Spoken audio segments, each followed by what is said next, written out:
And welcome back to our next edition of the CBB Review Studio podcast. I am Dan Siegel, joined, as always, by Mat Mlodzinski and Ben Anderson. We are here with our first season recap or weekly season recap episode of the 2023-2024 season. Just to lay the groundwork, because this, like I said, is our first time doing this format of an episode, we are going to go over our winners and losers of the week. We will go over the game picks from last week. Ben did particularly well on those. Me and Matt did not. We'll go over some of those big time scores and who did, what stood out to us in that. Then we'll go around the conferences, each of the Power Six, what we took away from those. We'll do a mid-major segment. We've got a mailbag today, and then we will make our picks for next week. Guys, what are our just completely general takeaways before we get into our winners and losers from the first week of college basketball? I think the one thing that stood out to me that was a main difference was the fact that they are calling that charge a lot less. It's a lot more as of a block very often. So I don't know if you guys like that, dislike that. Not sure how you feel yet, but that was definitely just a very general takeaway I had. Yeah, absolutely. One thing I noticed from this first week of games is that some teams are shooting very poorly from beyond the arc. Michigan State is the most notable example of this, of course, shooting 5% in their loss against JMU, which we'll mention later on in the episode. But also, Baylor just played Gardner-Webb this afternoon and shot 0 for 9. So they didn't make a single three-pointer all game. Just a couple things I noticed off of that there. Yeah, 100%. I think another call that the refs have been really, making sure that they bring into the game more is the flopping call. I've noticed that a few times. They're certainly trying to clean up the game here and there, which I like. But my biggest takeaway from week number 1 was just the fact that college basketball is back. We're in November, but it already feels like March. So many just great games, upsets, had some buzzer beaters. You had everything. Yeah, we have a pretty solid first week of games. Next week, we will talk about some of the MTEs and we'll really get into the heat of things, but we already did have some notable results, some notable games. Let's get into our winners and losers. We will start with a positive. We'll start with the winner, and I'll start with you, Ben. What was your winner of the week? So I may be I know I am in the minority of this here. There's been a lot of dialogue about college basketball's slow start. They don't have a ton of great games, especially during the first week of the season before the Champions Classic gets going, which we'll talk about later in the episode. But I actually think that's a good thing. And here's my reasoning about it. For me, I'm currently a student at the University of Virginia. That's my team. And all I want to do is focus on that team for their first game, right? I want to be in attendance. I want to see how they're playing. I want to watch all 40 minutes without having to feel like I missed the game of the week or whatever that may be on the Monday night of college basketball. And I think a lot of fans are able to appreciate their team and get a good sense of what that looks like on the opening night without those larger games. So in my opinion, it goes in, it's sort of like an appetizer. You get to see what your team looks like. And then in the next week, we get all these big matchups. So I know I'm in the minority on this again, like I said before, but I really like the fact that college basketball starts a little slow because I'm allowed to focus on my team. Yeah, no, that's a fair take. And I think most teams, it's like college football the same way. Like you have your FCS opponents right off the bat. There are some big games and we'll talk about that, but I think that's a fair take. What was your winner of the week, Matt? Yeah, my weekly winner, another hot topic in college basketball, but I'm going to go with the Big 12 conference expansion. You obviously look at a Big 12 conference that added teams. It's a new look conference for the first time in quite a few years. It's the only power conference that really did this much from last season and went out and you look at this conference and it is a totally different conference. There are multiple new teams in the Big 12. It's early on. We obviously don't know about a lot of these teams yet because they haven't played many games yet, but you look at all of the new teams in the Big 12 and they're all undefeated with the exception of UCF. And you still got to give UCF credit for playing Miami in week 1, a week where not every power conference team played top teams. UCF did. They played an ACC team, a former Final Four team from last season. But you also have to give credit to this. Cincinnati played 3 games in week 1. They did not lay low at all. They made sure that they got their guys out there. That deserves something. And BYU beating San Diego State a win that when you look at it, you have to give a lot of credit to, because this is a Cougars team who I was not high on at all. I looked at this team. They lost some stuff from last year. You weren't going to know, like, what are they going to be like after coming over from the West Coast Conference? BYU looks like a very good team. And, you can't discredit Houston either. We kind of know what they're about already, but they started it off with a 2-0 start. So, guys, that is my weekly winner. Big 12 looking like they did the right thing with adding these teams. Yeah.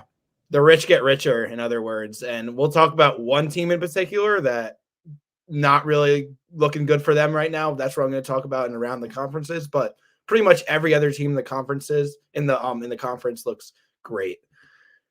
For my weekly winner, I'm going to go into mid-major land. I'm going to go with the SoCon, the Southern Conference. So as a lot of you know, Furman last year from the SoCon won a tournament game last year. That was very good momentum for them going into the year, and they start the 2023 to 2024 season extremely strong with 2 double-digit wins against ACC schools, albeit bad ACC schools, but for SoCon teams to beat a power conference team, regardless of circumstance, very impressive. And these were Western Carolina over Notre Dame, then Chattanooga over Louisville, not even necessarily the top teams in the conference. And to add on to that, the Citadel, the conference's 9th ranked preseason team out of 10, took Boston College to the wire. Boston College considered a sleeper team in the ACC. So just a very impressive showing by one of the mid-major conferences that I think needs to get a little bit more love. Also, Furman had an impressive win over Belmont to open the year, so they get their momentum continued into 2023 to 2024. They beat the Bruins 99-76. So SoCon is my weekly winner. Now we move on to the unfortunate side of things, the losers of the week. Ben, take us away with your weekly loser. Sorry about that. Yeah, there have been a couple of things that I've noticed from individual teams, but DePaul has to take the cake in terms of the worst start that I've seen so far. They start off playing the Indiana University, Purdue University, Fort Wayne Mastodons, and they had a 6-point lead with 4 minutes and 30 seconds remaining in the game, and managed to lose by 8. Not a great sign to go off and start your season like that, but it's okay because they're going to turn it around at Long Beach State, right?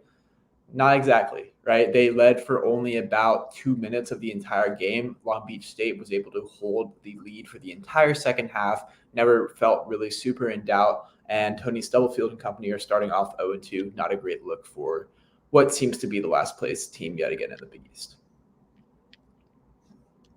Go ahead, Matt. Yeah.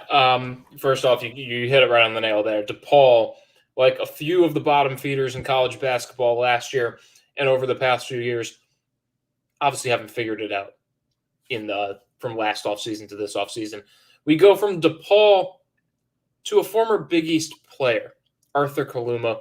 I do think that he will turn it around, but let's just say not a great start for Kaluma with his new team at Kansas State. You talk about the Big 12 expansion. Well, Kansas State is not going to be the same Kansas State as the last year's team that honestly captured America in March Madness with how fun they were to watch and root for. The story of Keontae Johnson. We're not getting the same Kansas State vibe this year. They lose their opening game to a tough USC team. You got to give them credit for playing USC on opening night, but Kansas State not able to get the job done, losing by 13. Excuse me. Then they go out and win against Bellarmine, a Bellarmine team that's been pretty good since they got to D1. I want to at least point that out. This is no scrub mid-major team, but Arthur Kaluma, I just wonder what his role is going to be on Kansas State. You take a look at the box score. Game 1 plays 36 minutes, goes 1 for 11, 6 points, 4 turnovers. Not great at all. Arguably one of the biggest reasons they lose. Chico Carter and Tyler Perry both also shot like horrific from the field. Let's not mistake those words. But 1 for 11 is bad. Didn't make a single three.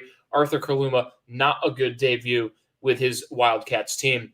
Against Bellarmine, 5 for 14, 12 points. I mean, Kaluma has had a rough start, and I don't know what his role is on this team because Chico Carter and Tyler Perry seem to be right there with him as far as the shots they're taking. When a guy like Kaluma transfers, I'm kind of expecting him to maybe be the guy at Kansas State, replace Keontae Johnson. It doesn't seem like that right now. It seems like this is maybe a three-headed monster, and it's not really clicking so far.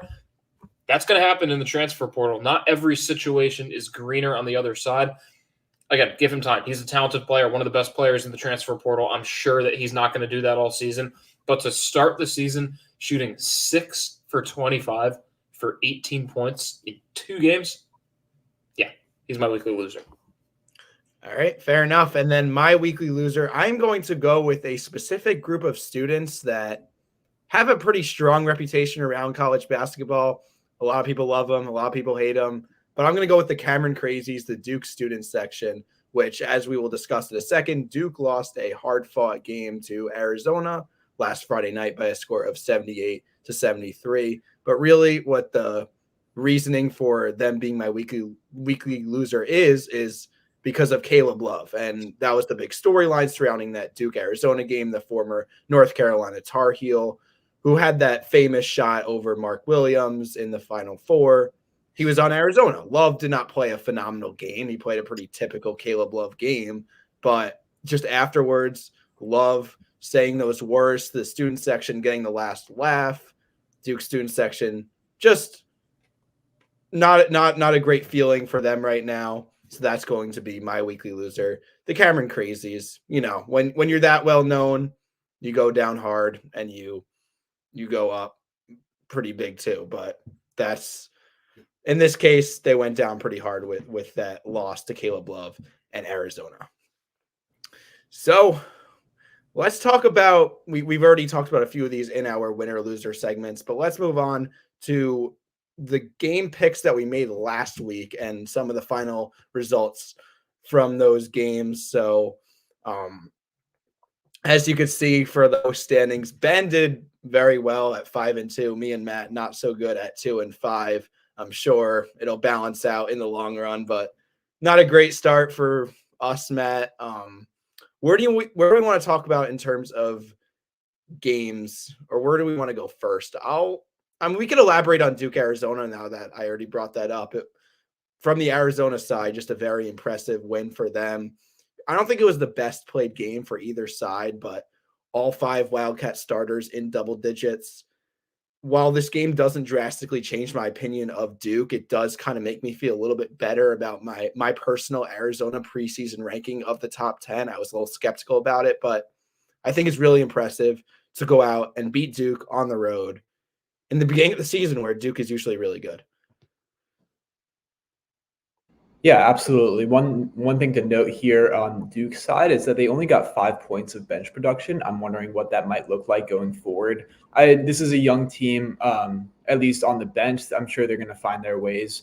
But Caleb Foster seems to be the freshman off the bench that people are most excited about. So I'm interested to see how that'll go. Jared McCain starting in the starting lineup as a true freshman, also a big deal. Kyle Filipowski had a great game overall. I like Dan, was a little bit skeptical about Arizona, but I feel more confident that they are probably closer to the top than I imagined that they would be in the Pac-12.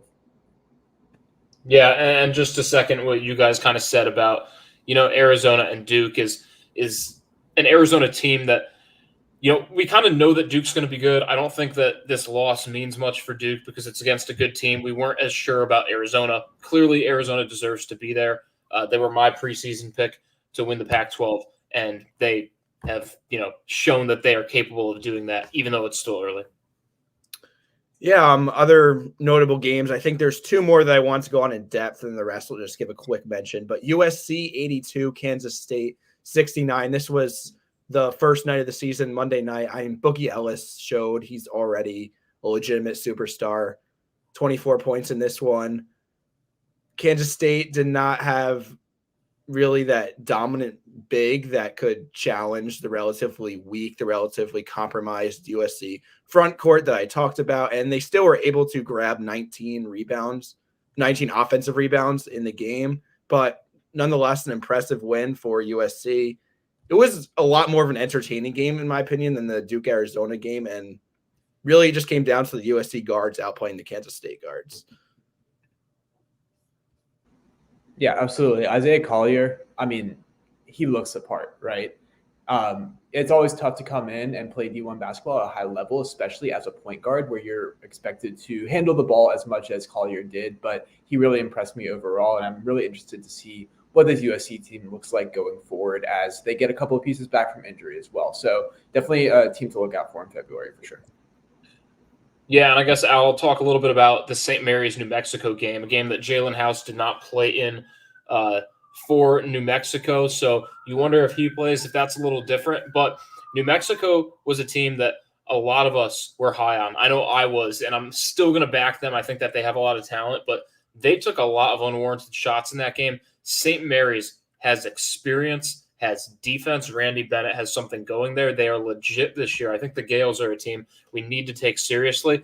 And then on the bottom there, I didn't watch much of the Memphis-Missouri game. I watched most of these games, had it on for a few minutes, and what I have seen and taken away from that is that Memphis, that's a big win. I mean, a 15-point win over a great coach team by Dennis Gates and Missouri.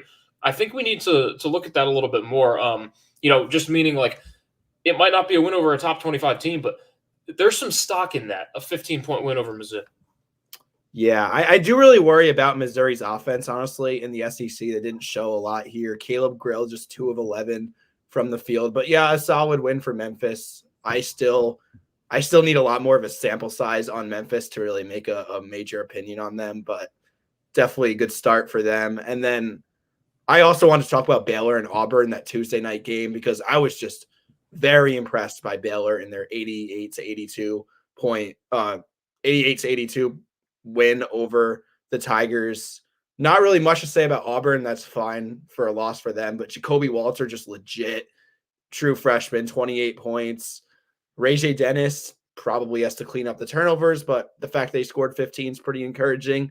I think we were a lot of us at least were skeptical about the VCU transfer, Jaden Nunn being in the starting lineup for a Big 12 team. I think he's feasible there. And then really what made me think about the ceiling of Baylor and why the Bears' ceiling could be raised a lot is the true freshman off the bench. Is it Ivis Misi? I'm not sure how to pronounce that. Eve Missy, yeah. Mm-hmm. Eve Misi, yeah.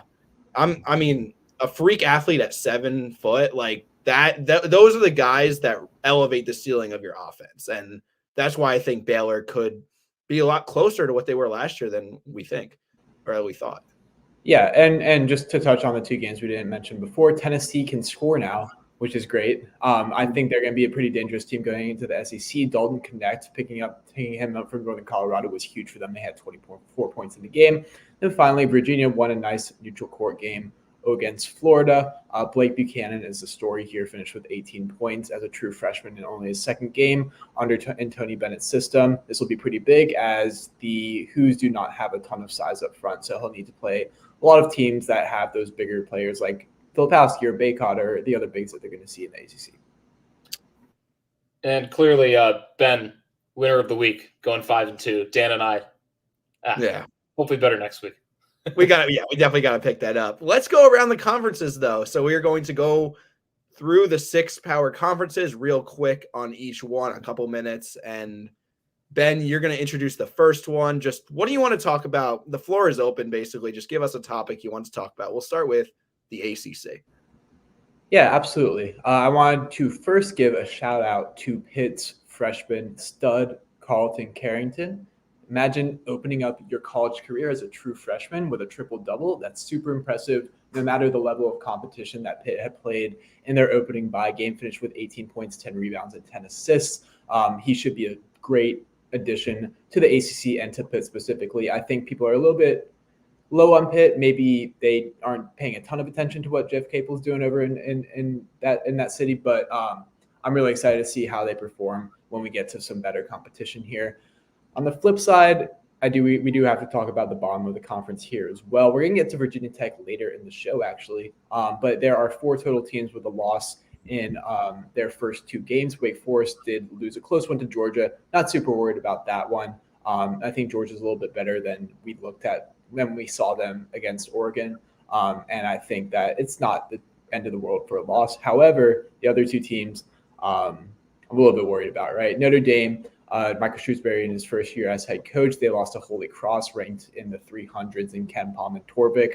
This is not a great sign going forward. It was always going to be a huge rebuild after Mike Bray, but that's something to note here. And then finally, of course, Louisville is back to its old ways. And by old ways, I mean last year, of course.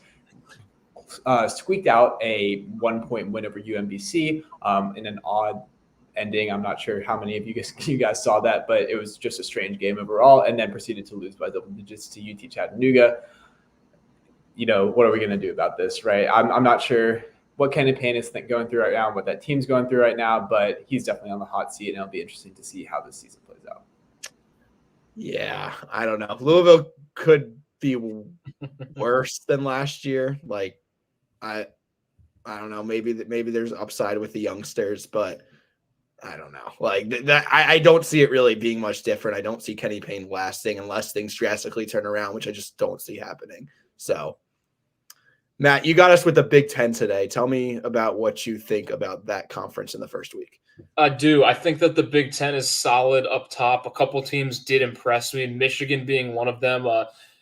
Drew Pember got in foul trouble early in the game, so we have to take that lightly. But a UNC Asheville team that we had inside our top 100 of CBB rank heading into the season, a team that I think is pretty good, and Michigan handled them. So obviously need to see them more this week when they open against St. John's in the Gavitt games. That'll be a great one at the Garden. Maryland, let's talk a little bit about them. 1-2, losing both games in the Asheville Championship this week, but they concerned me in their first game against Mount St. Mary's, a local school that certainly up to playing a game against Maryland because, that's a team that they hear about. I'm sure some of those guys maybe wanted to play at Maryland, couldn't get in, and hey, let's beat them. Let's show them what we're made of.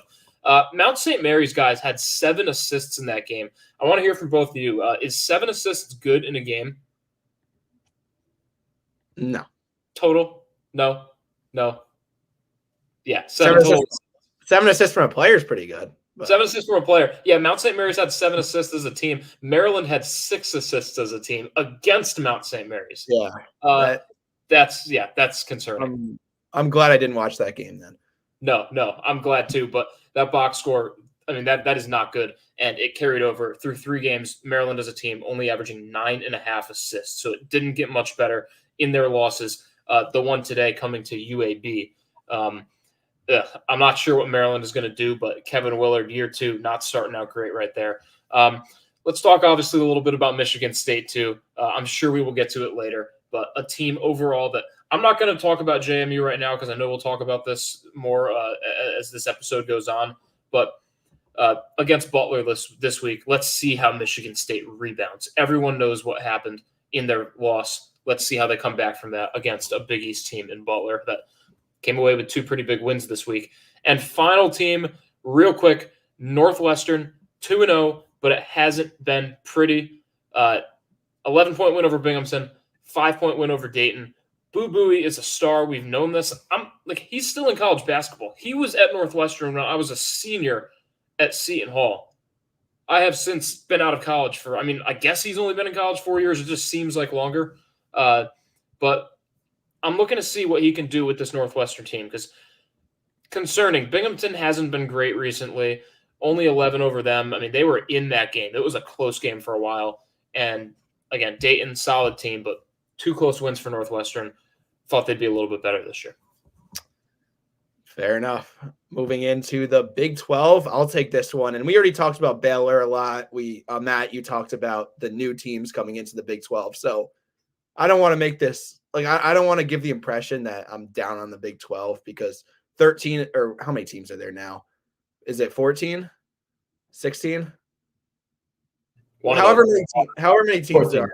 14. 14 teams now. So 13 out of 14 of the teams things are looking good, but I do have to talk about West Virginia losing to Monmouth 73-65. That is a bad loss. Monmouth was atrocious last year. Like every time they played a legitimate opponent, they lost by like 50 points. They went 7-26 overall. And West Virginia, I know been left extremely depleted in terms of their roster just throughout this offseason. And then Kirk Risa is suspended, I think 8 games is the exact number, so he won't be back for a little bit. And then the coaching change, obviously, from Bob Huggins, that was a year or two earlier than was scheduled.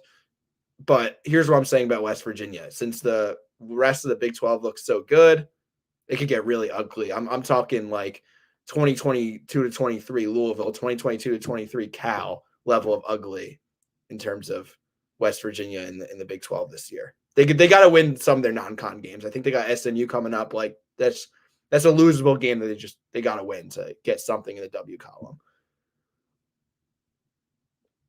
And then Ben, we've got you for the Pac-12 next. Absolutely. So we're looking at only 2 teams with losses currently. Arizona State has a loss to Mississippi State. On the surface level, that is not a huge deal because it's just another power conference team, but they did not look good when they lost to Mississippi State. So I'm a little bit worried about what this team has in store for Bobby Hurley in his time at Tempe. And then the other team that has lost a game is Cal. They lost to Pacific. This is never great when you lose to Pacific. However, I'm not as worried about them as one might think because they did just get Jalen Tyson back. He got his waiver approved after a 2-time transfer. He comes in from Texas Tech. So maybe they just needed to break him in a little bit. I still believe in Jalen Cone and Mark Madsen and everyone that they have down in Berkeley. So I think they're going to turn it around, hopefully, but obviously you never want to lose to Pacific. One team I do want to note here is UCLA. We really did not know what this team was going to look like coming into the season. They just had so many new pieces. Shout out to Sebastian Mack, had 18 in the win over Lafayette. He came off the bench. He and Dylan Andrews seem to be the backcourt of the future for Mick Cronin and the Bruins down in Westwood. Those are my big storylines from the Pac-12. We'd already talked about Arizona and USC, of course, in our game reviews. So we've already covered that. But overall, not too much happening in the conference otherwise. And Matt talks to me about the Big East, your conference. Yeah, the Big East. Pretty good week overall. 2 teams, obviously, that we know are just terrible. We talked a little bit about DePaul. That was Ben's loser of the week, an 0-2 start. Hey, I do want to say this. Purdue-Fort Wayne is off to a 3-0 start, so maybe that's a good loss. Maybe. If you're DePaul, you can take that. But obviously, DePaul, not good. Georgetown, not good either. Losing to Holy Cross. Ed Cooley, it's going to take him a while to build this program. For how good he is as a coach, it's not going to be easy for Ed Cooley to do, work wonders at Georgetown. But other than that, there's not a lot of takeaways from the Big East. My power rankings just went out on CBB Review. I'll be honest. Most of the teams played mid-major teams. There were not many Big East teams that had tough schedules in week 1, like UConn, Creighton, Marquette, Villanova, Xavier, Providence, Seton Hall, St. John's. All these teams, St. John's only played 1 game. The other teams all played 2 games against mid-major teams. So as long as they didn't lose them, then we would have had a talking point. But there's really nothing there I can take away from that. Butler, another team. We'll just have to wait this week. We got the Gavitt games. So I guess my Big East takeaways for week 2 will be more interesting than this week. All right. And then I will finish off this segment with the SEC, where I'm mostly going to talk about one specific team, but just to lay the groundwork again, we have, the SEC did a solid job just with those toss-up games, the middle of the conference in the SEC versus the middle of the conference in the other conferences. For example, Mississippi State over Arizona State, that was pretty impressive. Georgia beating Wake Forest, also a pretty solid win for the conference, and just the overall resume, strength of schedule, stuff like that. Vanderbilt losing to Presbyterian, that's not going to help out the case for Vanderbilt and their reputation. But really what I wanted to talk about was Texas A&M and them taking down Ohio State on Friday by a score of 73-66. We talked about Texas A&M and how I maybe want to fade them a little bit in the early portion of the season because of just how well equipped they are to SEC play, how not so maybe well equipped they are to some of the teams that could shoot the lights out. But the Buckeyes made just 4 3-pointers in that game, which would have been the lowest of the season last year in terms of given up by Texas A&M. Actually, second lowest. The only one they gave up more 3-pointers in would have been the opener against Louisiana Monroe. So that's a big step up for Texas A&M. Good to see the Aggies start off that non-conference play well. And then on the offensive side of things, 62 of their 73 points came from that trio of Henry Coleman, Tyrese Bradford, and Wade Taylor. So those three are going to put up some big numbers this year, as I would imagine. So that is the SEC. That'll wrap up our Power 6 around the conferences recap. But we do got to shine love on the mid-majors. As always, that's what we're big about at CBB Review. So let's talk about the first leg of the Sun Belt versus MAC Challenge. And first off, before we get into specifics, I just love the fact that they held this challenge. I think more mid-major leagues that are somewhat close to each other geographically should be doing stuff like this. Like I love like a Mountain West Coast Conference challenge, like something like that. That would just be awesome. So this was the first leg. The MAC hosted all of these. The Sun Belt will host the second leg later this year. The MAC won this leg 7-5. We'll get into JMU in a second. Do you guys have any takeaways, either of you, outside of that? All I've got really Toledo with a really impressive 16-point comeback to beat Louisiana Lafayette. Thought I'd mention that. But besides JMU, any other takeaways? And then we'll get to JMU. Yeah, one thing I really liked about this challenge here is the unpredictability of the results. If you look at Bart Torvik's game predictions, the projected favorites went 2-7 in yesterday's game. So really, you had no idea how this was going to turn out. And I think that they're two pretty evenly matched conferences, which isn't always the case in other challenges. So I really appreciated the effort that both leagues put into making sure we got good games all across the board here. I think they were great matchups overall.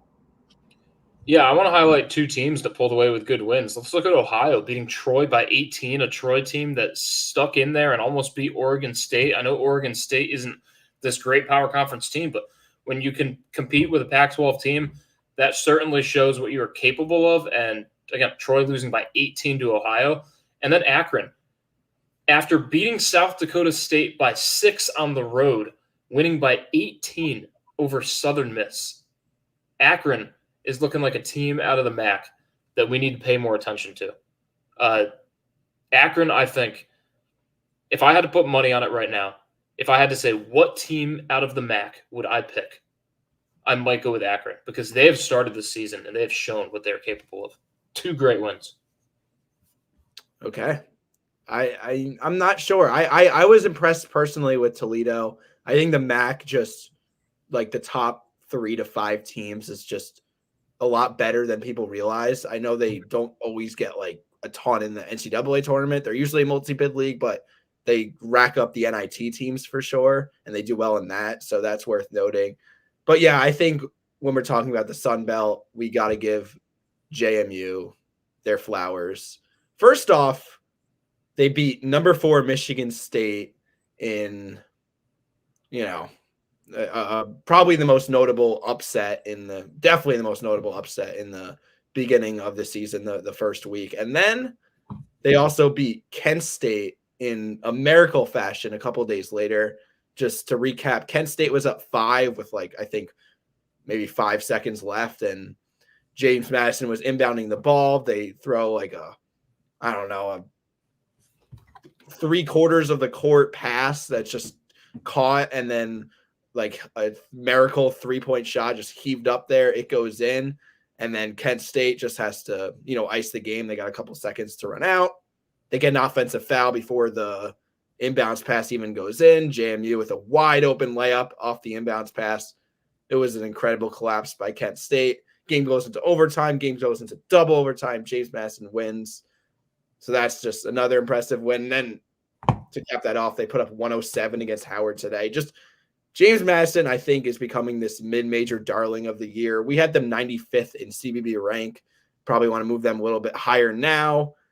And that athletics department, they're 10-0 in football right now. Things are going great for the Dukes. Terrence Edwards, the senior guard, had 20-plus points in both of the Michigan State and Kent State games. Just got to give them their flowers, right? Yeah, absolutely. TJ Bickerstaff. Shout out TJ Bickerstaff, somehow still in college. It's just a great, fun team to watch, close to where I'm at. So, it's cool to see that as well. Then Michigan State on the Spartan side, because we really didn't touch on it too much in the Big Ten, I don't think. I think they got a rotation to figure out, right? And they have this strange area where they have almost two separate teams, right? You have the returners of Akins and Hugard and Walker and Hall and stuff like that. But then you also have this great freshman class that they brought in with Carr and Fears and Booker, right? How are they going to mix together? And that's something I'm really interested in. And we'll talk about the Spartans more in our game picks. Matt, you got anything to add here? Just overall, I mean, James Madison, great team. A team that we need to look at for the NCAA tournament, a team that Matt Waldman wrote that CBB rank. He says that they have the potential to be a Cinderella, and clearly he's right. And Michigan State, a team that maybe we were a little bit too high on to begin with, because it's a Spartans team that brings people back. But unlike Marquette, who brings people back off of a very good team, Michigan State was not very good last year. So just because you bring back a lot of players and a lot of talented players, they didn't prove that last year. So you kind of expect them to be able to carry that over because most teams are changing and they're not, but it doesn't mean it's going to lead to success. There's still a lot of good players in college hoops. Fair enough. All right. So we're going to get into our game picks in just a second. Before that, we always like to let the fans, ask us what they think. And every week we're going to dig into our mailbag. If you want to add to the mailbag yourself, be sure to, just notify us on any of our social medias. As you can see on the bottom, we are at CB Review on X/Twitter, Instagram, YouTube, any of the above. We will answer your questions. Joe Rogers, VT4L_Joe on Twitter. He asks, what is wrong with Virginia Tech right now, and will they turn the corner? So I'll let you guys answer this. Just for starters, though, I think when you're talking about Virginia Tech, you got to reestablish your expectations here, because I think they were kind of skewed, the expectations, by Buzz Williams' Sweet 16 run in his last year at Virginia Tech. This is not a basketball school. This is an underperforming athletic department, but it's an underperforming athletic department from a football perspective, not a basketball perspective. So if you're making like 2 tournaments every 5 years and then the other 3 years you're pretty competitive, I think that's fine for Virginia Tech. But if they were to, turn the corner this year, why do you think that happens? I'll start with you, Matt. I think that if it were to happen this year, it would mean that the senior leadership of Virginia Tech would have to take over. The experience would have to take over, win games, and show that this is a place that can sustain winning, because we haven't seen that over the past few years. So in an ACC, in a league where there are high-end teams like Duke and North Carolina, and then there are other attractive places to play like Miami, Notre Dame from a standpoint, especially with the new head coach. I mean, that just like an athletic standpoint, Notre Dame, awesome place if you want to play sports. Miami because of the weather. And again, the history of Duke and North Carolina. Virginia Tech has neither of that. You need to be in love with Virginia Tech's campus and their selling point on athletics. And they just don't have that yet. So the only way for a program to get that done is by winning. Like, you literally need to hope that the guys you recruit are going to develop and you're going to win. And could they do that this year? Well, again, Sean Padula, Hunter Couture, great players who have played well for Virginia Tech in the past. They're it's a great backcourt. Robbie Barron, a transfer from Northwestern, what can he do? They've got guys, but they can't just go like 20-12 isn't going to make people want to come to Virginia Tech. If they want to get 4- and 5-star recruits, they've got to have a great year. And this is a perfect year for it because they do have great players. Yeah, and just a couple things to add on here. For those of you that didn't see, they did lose to South Carolina, which is probably why Joe asked the question. That he did. South Carolina, of course, picked pretty universally to finish last in the SEC. So that's slightly concerning. One thing I'll note, though, is that Hunter Couture didn't shoot well, right? And when Hunter Couture shoots well, he's a great player. He's a great addition. He spreads the floor, does everything you want. But when he doesn't shoot well, there's not a ton other there's not a ton of addition to his game, and it becomes sort of hard to see the value on the court when that happened. He shot 3 for 10 against South Carolina, right? So that's something to consider there. I think that Hunter Couture ultimately will shoot well. He's a good shooter, and I think that Virginia Tech will be better than they performed against the Gamecocks because of that. One last thing to note, they lost Rodney Rice to transfer, a month before the season, probably threw them for a loop a little bit there as well. So a lot of things happening at the beginning of the season to where maybe this isn't a great representation of the potential of Virginia Tech this year. But I'm be interested to follow the storylines that come out of the Hokies team this season, especially in the non-conference slate. And yeah, exactly.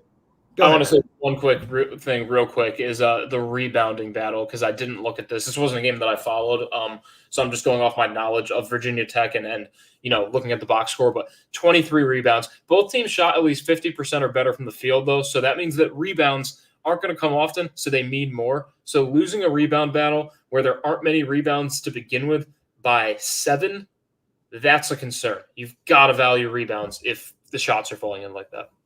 Yeah, the front court in specific, I think they don't have the strength that one guy really that they've had in the past, whether it was Blackshear or Aluma and a couple other guys that are slipping my mind right now. But they don't have that guy this year. And also just you don't want to fall behind early, fall into a hole early, especially in the beginning of conference play. That seems to be the case with Virginia Tech every year.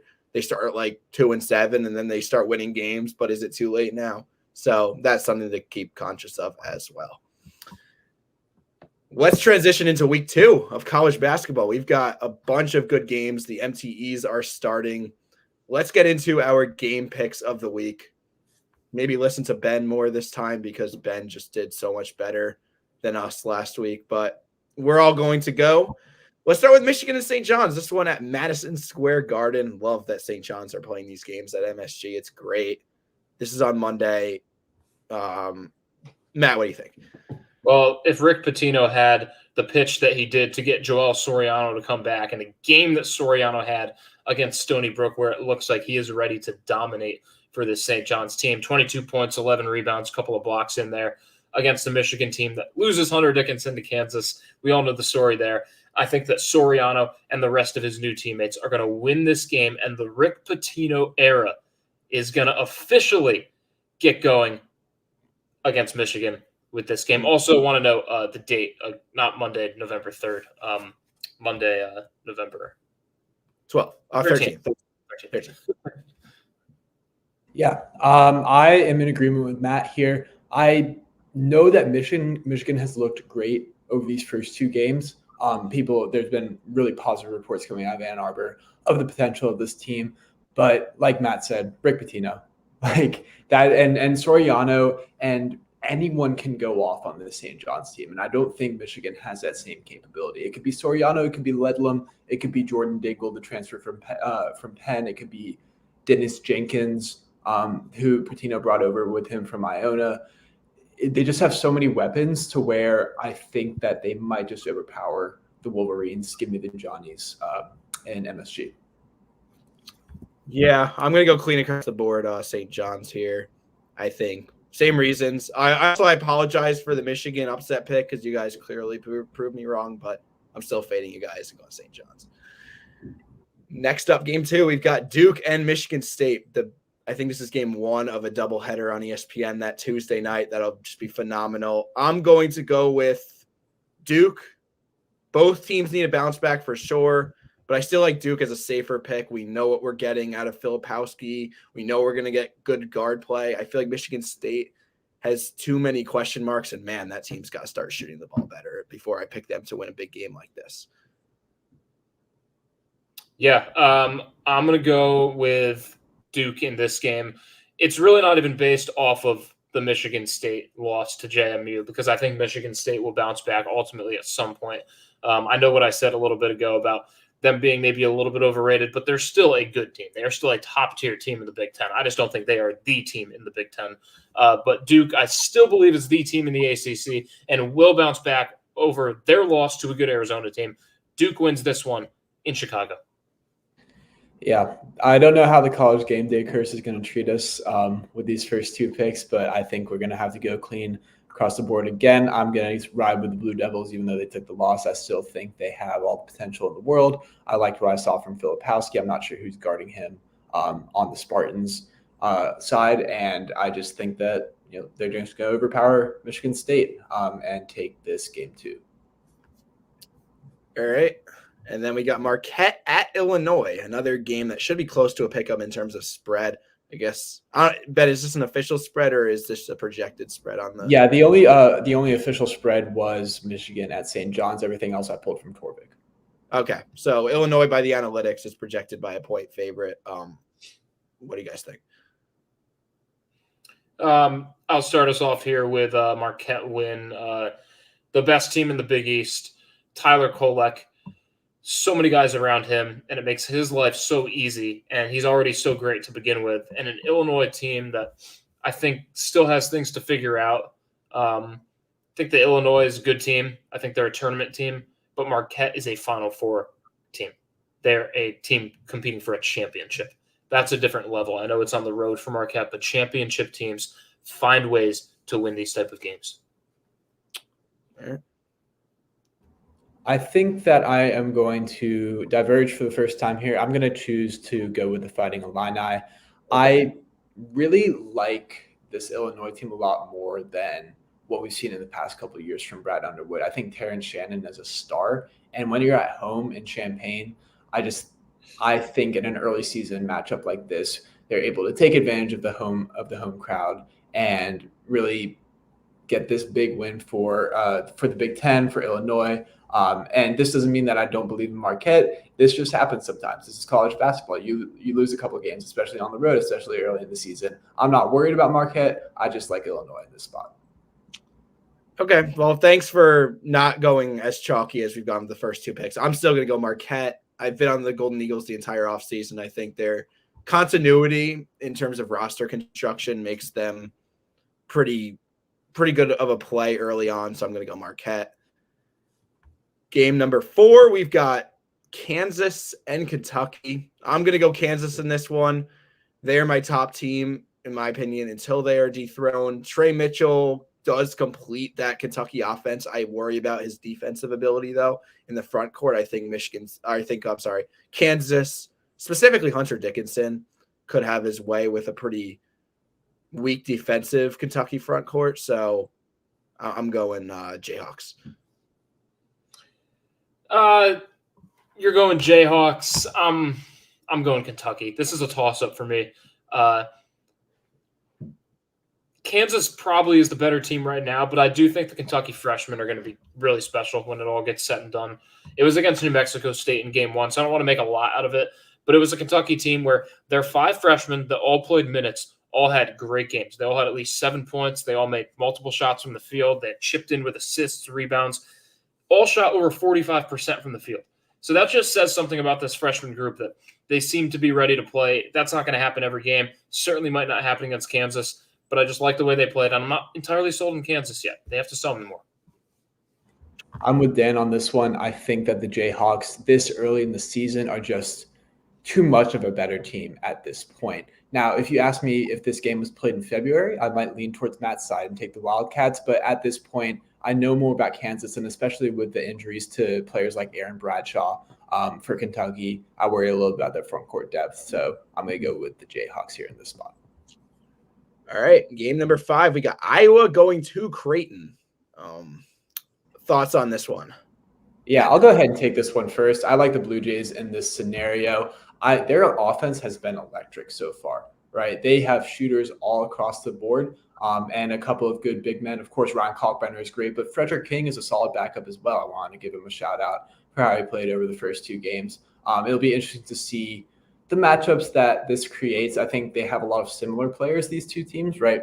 Peyton Stanford versus a couple of the wings Creighton has, like Isaac Trout and Mason Miller. I'm interested to see how they're going to match up, and Baylor Shireman, all those guys.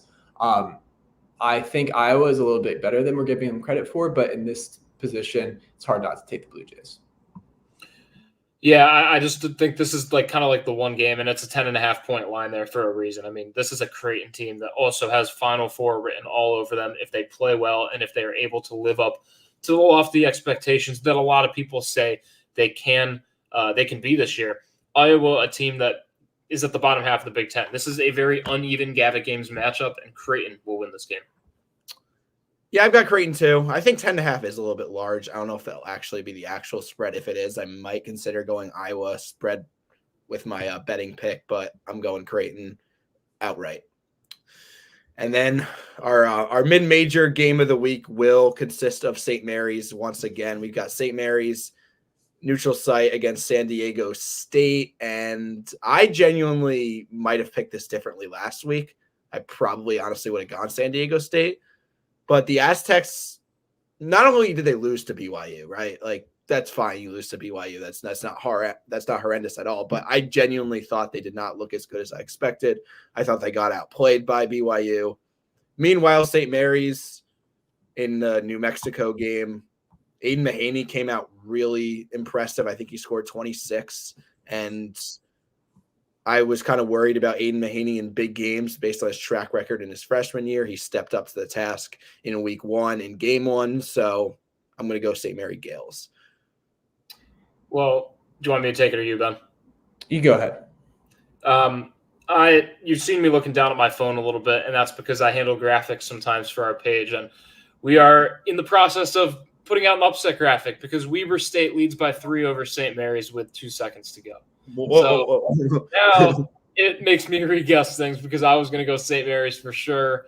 And I don't know, because maybe both these teams are going to lose this game because they just I have no clue. I still believe in St. Mary's. I think you lose a game like that to a good Weber State team. By the way, Dylan Jones is a star. He is flat out a bucket. Honestly, he's a bucket. So not an entirely bad loss. But, yeah, St. Mary's just lost that game. They bounced back with a win over San Diego State. Yeah, I'm with you too on this one. St. Mary's, I'd like to owe Randy Bennett and Aiden Mahaney an apology. I did not believe in them when they played New Mexico. They proved me wrong. Even if they lose to Weber State here, I still like them in this situation. They're the type of team that I think San Diego State would struggle with just because of their experience.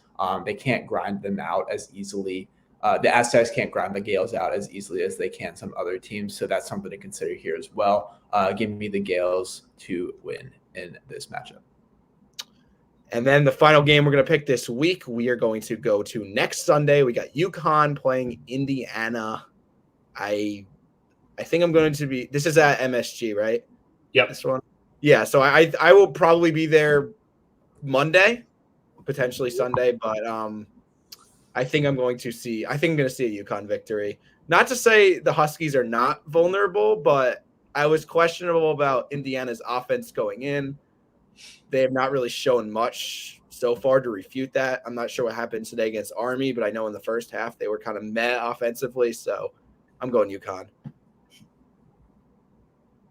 Yeah, for me, I'm also going with the Huskies here. Indiana has not wowed me in particular. I think they're struggling with a lot of the same issues they faced last year in terms of the guard play and just the lack of versatility that you can see on the offensive end. Their defense is going to be pretty good, I think. They just got a lot of playmakers. Khalil Ware had a really good game.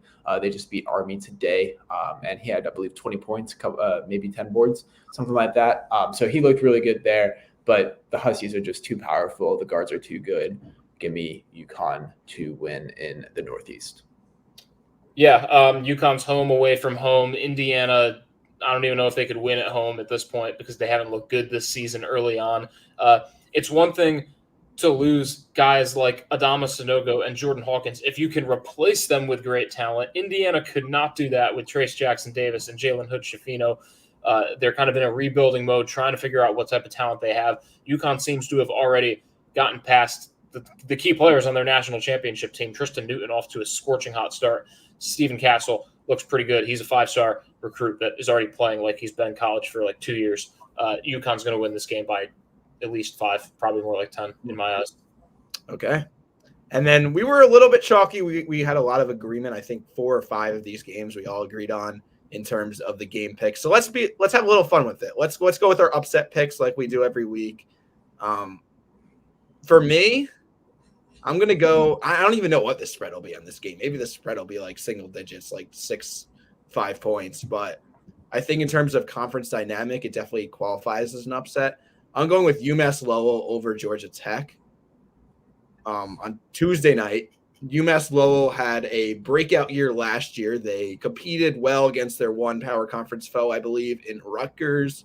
I think that was like an 8-point loss. They ended up winning 26 games overall, winning some big games.